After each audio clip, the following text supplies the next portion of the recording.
Good morning.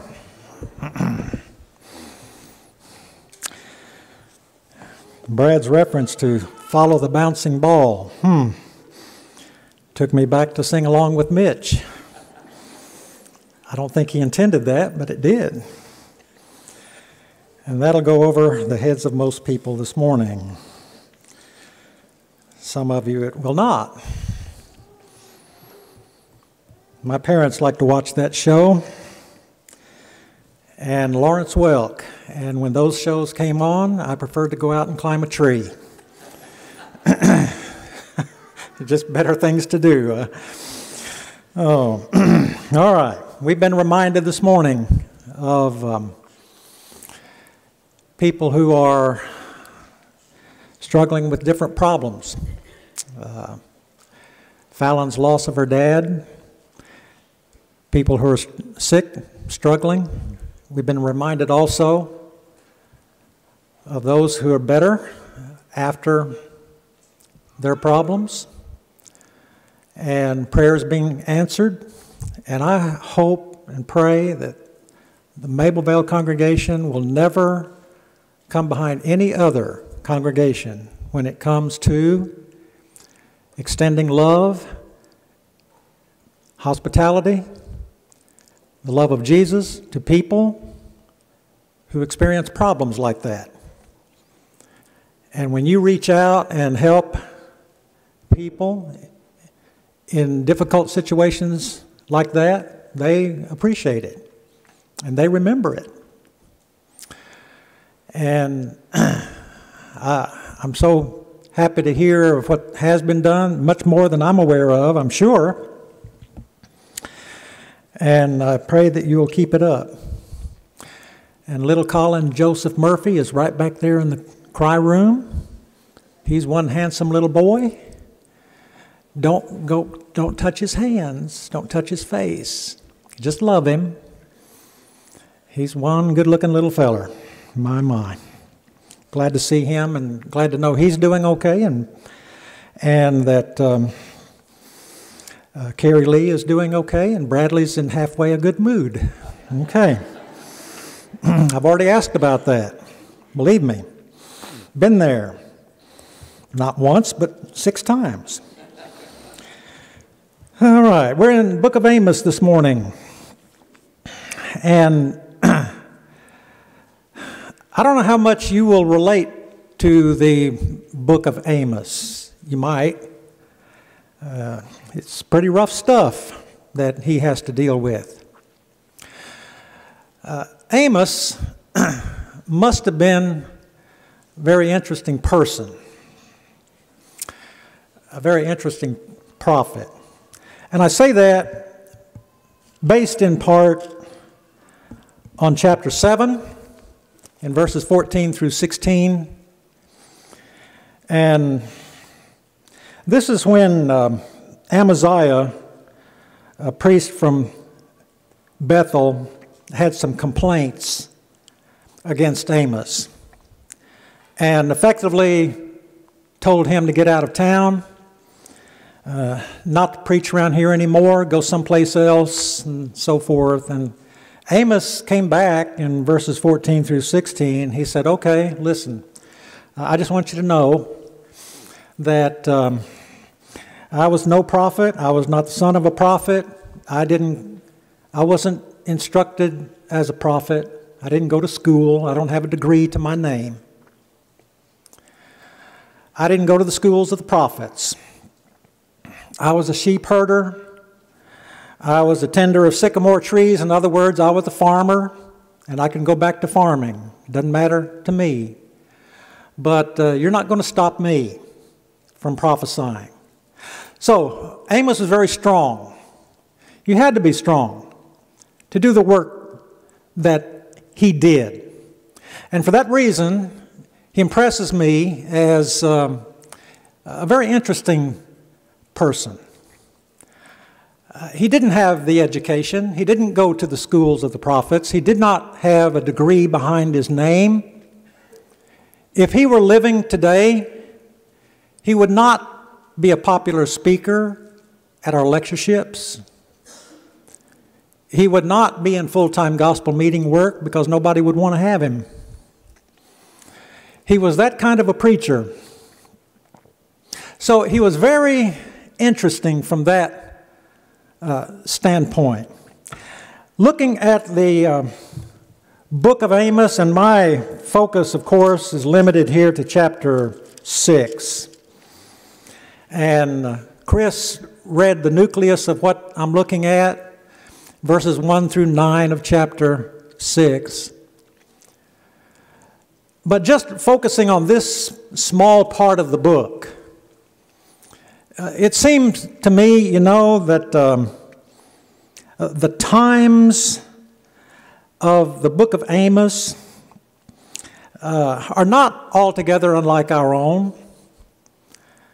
The times then are like now. He lived during prosperous times. We live during prosperous times. You may not think so, but we do. He lived in a time when religion was a show for the most part. We live in times like that too. He lived during a time when people were on the verge of and at the doorstep of destruction. In other words, Assyrian captivity was knocking at the door. And Amos was there to let these people know that it was coming. Are we on the verge of any kind of destruction? I'm not a prophet of doom. I'm not here to say. The similarities between this book and us are striking in certain ways. If you'll read the book of Amos, and if nothing else, read chapter 6. Focus on chapter 6. And you'll see certain things that maybe relate to us today in certain ways. These people to whom Amos prophesied, to whom he spoke, were well-to-do for the most part. The leaders, the governors, the kings, and all that, they were very prosperous people. They had money, they had food, they had property. Pretty much like us today. I'm told that the United States of America has more food than any other country in the world. And yet I can't help but notice that food banks have never been more popular than they are today. Businesses everywhere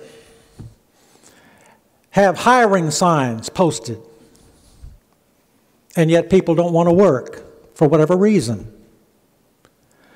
And I think I know the reason. You do too. You'd be happy to instruct me, I know, but people don't want to work. Why is that? Opportunities are available. Somebody says, well, we live in pretty hard times these days. Well, maybe so. I don't know. I bet my parents lived in times much harder than these. My parents grew up during the 1920s, 30s. Mom talked about the Great Depression every once in a while. But all I remember her saying about it was that they grew up on a farm and therefore they didn't know that hard times were there. They were in about the same boat as everybody else. They just grew their own food, raised their own cattle. They just went on, and still, yeah, jobs were hard to find. It was tough. I don't know anything about that. I have no clue what it's like to suffer hard times like that. So somebody says, well, it's hard times today. And yet, people have plenty of money for lotto. People can keep the casinos thriving. And casinos do not thrive by big payouts. They thrive by big take-ins. So don't tell me it's hard times. Amos knew something about hard times. These people suffered hard times. At the same time, the leaders were living it up. They were prosperous. They lived in opulent surroundings. They had their fancy houses. They had their Ethan Allen furniture. They drank wine by the bowlfuls. And yet, the Word of God suffered in the hands of the leaders. And Amos is there to say, look, you're going to suffer for this. You will be punished for this. There will be a captivity. Now, you say, well, you know, that's kind of hard. Yeah, I understand. And these people had their blessings. That I understand. They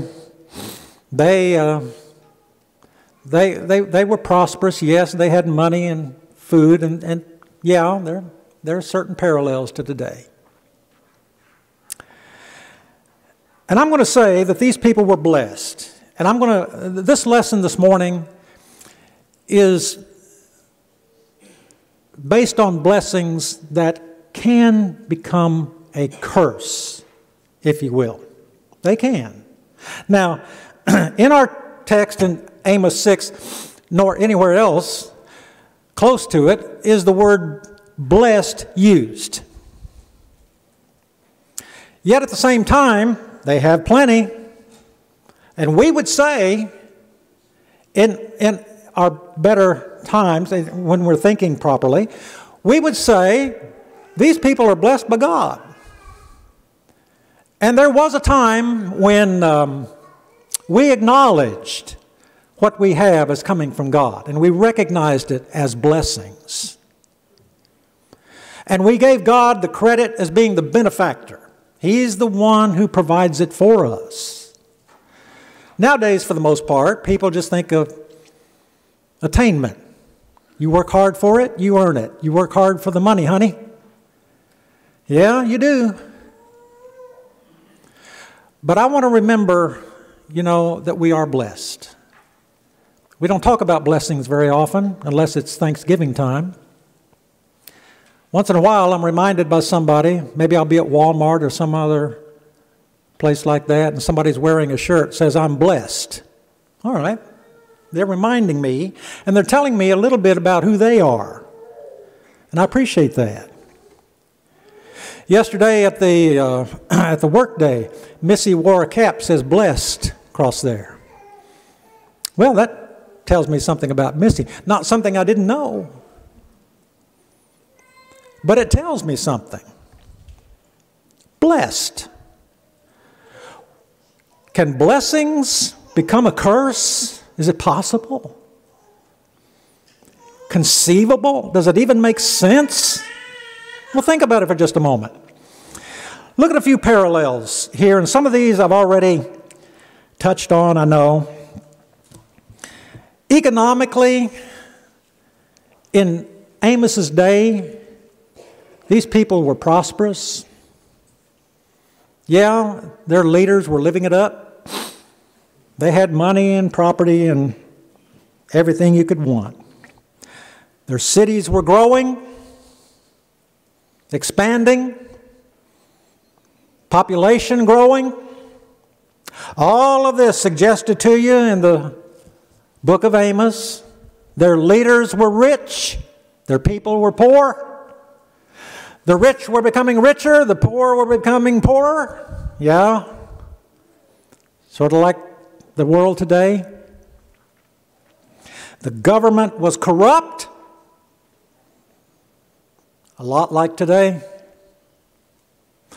So yeah, the parallels are there. The similarities do not escape us. The similarities, again, I've touched on. People had plenty, and they loved the good things of life. The prosperity that was theirs. There was a disregard for the poor. They were going through religious rituals all the time. I mean, that was their focus, and that was their faith, and that was about it. Now, you have a hard time relating to that? All right, maybe so. Maybe so. But a good application of this might be seen in the church, because Amos here is addressing the leaders. Leaders being governors, rulers, kings, or whatever. Leaders, and he's talking to them.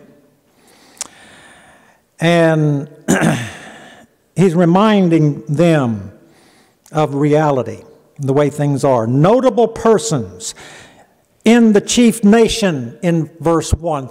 Your leaders. Okay? Now let's bring that home here a little bit and see if we can make any application of that to us. I don't mean the United States of America. Dismiss that from your mind. I'm talking here about the church. I don't mean the religious world at large. I'm talking about the church. When Jesus said, "Upon this rock I will build my church, and the gates of Hades will not succeed to prevail against it." Matthew 16 and 18. And I read of that church throughout the New Testament. And I rejoice in the day that I heard John Shelton preach the gospel and walk forward to be baptized as a 15-year-old kid. And since that day, been a member of the kingdom of God. You don't know John Shelton, that's okay. He was well known in southern Illinois at the time. Now there's your story. Each of you have a different one. But each of you have done the same thing. That is, if you're in the Lord's church. So let's focus on the church for just a moment. And its leaders. Its leaders are elders. Shepherds of the local congregation. Okay. Sadly enough, all too often, the leaders have something of a myopic view of the way things are or should be.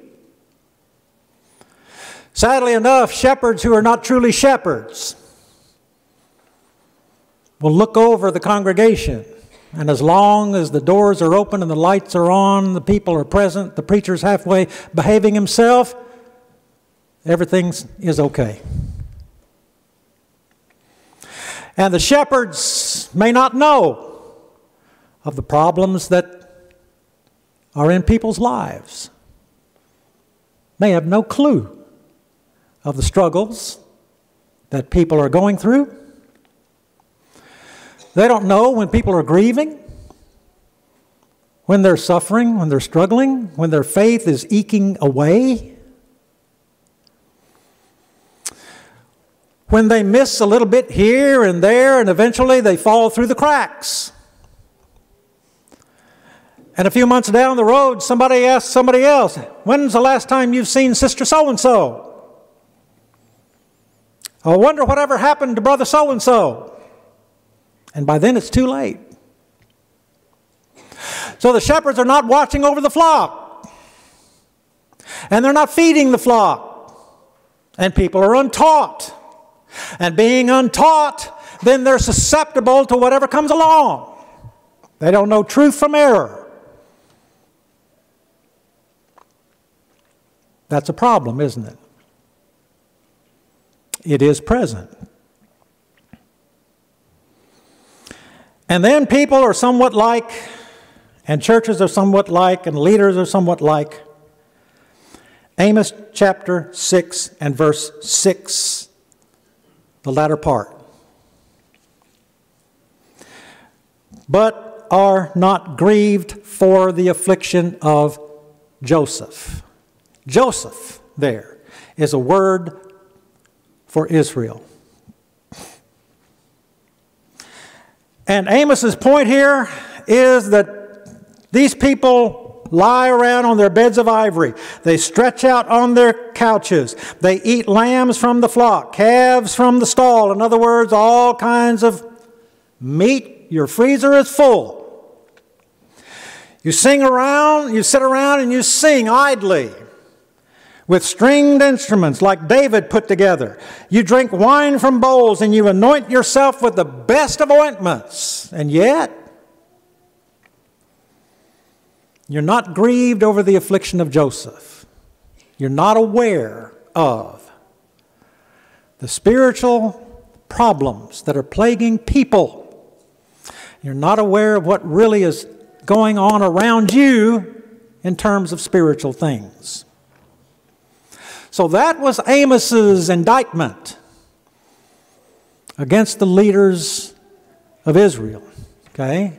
We can bring that forward, and we can see something maybe of a parallel to what's going on today, sadly enough. Now, the point of my efforts this morning is to address when blessings become a curse. Blessings, like I've already mentioned to you here, physical, yes, still blessings from God.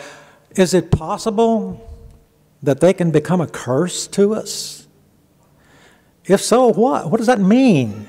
And how can they become such? Well, think about it for just a moment. And some of the thoughts that I'll mention here, I don't have a particular verse for them. They're incorporated in the chapter and also in the book of Amos. But perhaps you'll see my point. If we ever allow our blessings to work in us an attitude of apathy or unconcern, we've got a problem. When we're unconcerned about spiritual things and life's greatest challenges, we've got a problem. And again, I go back to the latter part of verse 6, which I already noted, and are not grieved for the affliction of Joseph. You're living it up, but you're not grieved for the affliction of Joseph. That's the problem. Now, we have lots of names for what Amos says here. Not grieved for the affliction of Joseph. We call it apathy. We call it complacency. We call it indifference. The Bible calls it lukewarmness. We say, I don't care. That's it. That's the problem. So we have plenty of names for it. Now, one of the greatest enemies, the worst enemies that we as a people of God will ever face is that. It's not opposition. It's not persecution. We can thrive through that. You don't believe it? Read the book of Acts. Read the book of Acts. But indifference, unconcern will kill us. That's deadly. Lethal, spiritually speaking. And unconcern is a very difficult thing to deal with. It's difficult for elders to handle, and it's difficult for preachers to handle. Because if somebody doesn't care, it's really hard for you to get to them. It's really hard for you to talk to them. And it's even harder to move them, to change them in any way. For the simple reason that they don't care. So it's really difficult to address unconcern and to shake people up and get them out of their lethargy. That's the problem that Amos addressed here. It was evident in a world of blessings in Amos's day. Same thing for us today. When blessings, good things, benefits become a pathway to sin, that's when blessings become a curse. Can you see, as I do, Amos is addressing that very thing right here. All through the book, really, but in chapter 6, yes, when blessings become a pathway to sin, that's serious. They become a curse. We ought to do better than that and handle things better than we oftentimes do. When blessings become the most important thing in life, when they become your chief concern, that is, yeah, it becomes a curse. When we don't look beyond the material benefits that we have, we've got a problem. And it's like Jesus in Matthew 6, 19 and 20, lay not up for yourselves treasures on earth, where moth and rust doth corrupt, and where thieves break through and steal, but lay up for yourselves treasures in heaven, where neither moth nor rust doth corrupt, and where thieves cannot break through and steal. For where your treasure is, there will your heart be also. Jesus touched on that. That's embedded here in the book of Amos. When things like that become the primary concern of life, and it does affect people, it affects members of the body of Christ. And when blessings are so good and so plentiful that they become more important to us than principle, that's when they become a curse. I was thinking here of 1 Timothy 6, verses 9 and 10, Paul's words you recall very well, I'm sure. But those who desire to be rich fall into temptation and a snare, into many foolish and hurtful lusts, harmful lusts, which drown men in destruction and perdition. For the love of money is a root of all evil, for which some have strayed from the faith in their greediness and pierced themselves through with many sorrows. Yeah, Paul knew something about that. Helping young Timothy to understand that principle and relay that principle to others. Blessings can become curses. Absolutely. We're blessed people. We are. You know that. As a nation, as a congregation, we are. You and your families are blessed people. And let's shout that from the rooftops. Have you ever thought about if other people had the blessings that we have, what would they do with such things as we enjoy? And some people take for granted and don't care. Jesus touched on that a little bit, maybe a lot. In Matthew 11, 20 through 24, Jesus said, the mighty works that have been done among you, if these mighty works had been done in Tyre and Sidon and Sodom, these people would have repented long ago in sackcloth and ashes. And he said of Sodom, if the mighty works done in you had been done there, they would remain until this day. Now, that's hard for you to understand that because of Sodom, because of what it was. It was corrupt. And yet Jesus said, if they'd seen what these people saw, it would have been a different story. All right? What would people do with the blessings that we have if we take them for granted and if we're not moved by them? Do you take the blessings that you have, do they matter to you? Are they important to you? Do they move you to better things, to seek the Lord, to search for the Lord, to serve the Lord? Give yourself to Jesus, the greatest blessing of all, and to bless others in ways that I've mentioned at the very outset, because people hurt, people suffer, people are grieving, and you reach out and you touch them and you help them through the love of Christ. You're extending blessings to those people, and to God be the glory. Think about your life now and involvement in such things while we stand, while we sing to encourage him. Out of my bondage, sorrow, and night, Jesus, I come, Jesus, I come.